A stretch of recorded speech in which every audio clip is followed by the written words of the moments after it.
लोकांचे बळी घेतले का? सगळ्या डांबरामध्ये पैसे खाल्ले का? खिचडीमध्ये पैसे खाल्ले? हा मुंबईतला मराठी माणूस बाहेर का फेकला गेला? इकडे गेला बदलापूर, अंबरनाथ, तिकडे वसई, विरार, नाला, सोपारा. त्या मुंबईकराला मी तुम्हाला सांगतो का?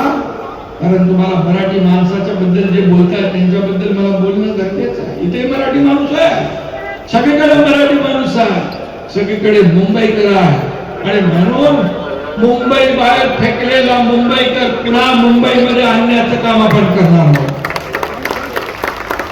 बाळासाहेबांचं स्वप्न आपण साकार करणार, याचा मला अभिमान आहे. क्लस्टरचं मगाशी सांगितलं, क्लस्टर क्लस्टर क्लस्टर काय क्लस्टर? क्लस्टर म्हणजे 10, 20, 50, 100 बिल्डिंग एकत्र येऊन एक समूह विकास, एक नियोजित विकास ठाण्यामध्ये सुरू झाला.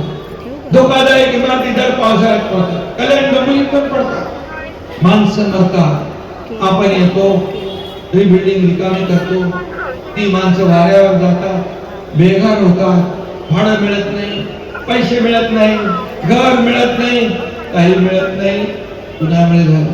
आणि म्हणून ठाण्यात सुरू झालंय. मुंबईत रमाबाई आंबेडकर नगर 17,000 घराचं क्लस्टर सुरू केलंय. तुमच्या एकनाथ शिंदेने 17,000 160 कोटी रुपये भाडं दिलं. एकनाथ शिंदेने जाऊन तिथं चेक वाटप केलं. आणि तसंच क्लस्टर या डोंबिवलीमध्ये आपल्याला आणायचा.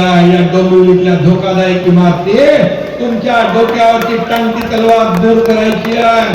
तुमच्या मुलाबाळांचं आयुष्य भविष्य सुधरवायचं. तुमच्या मुलाबाळांना खेळायला मैदान, गार्डन, क्लब हाऊस, पार्किंग, या सगळ्या आरोग्य, शाळा हे तुम्हाला देणार.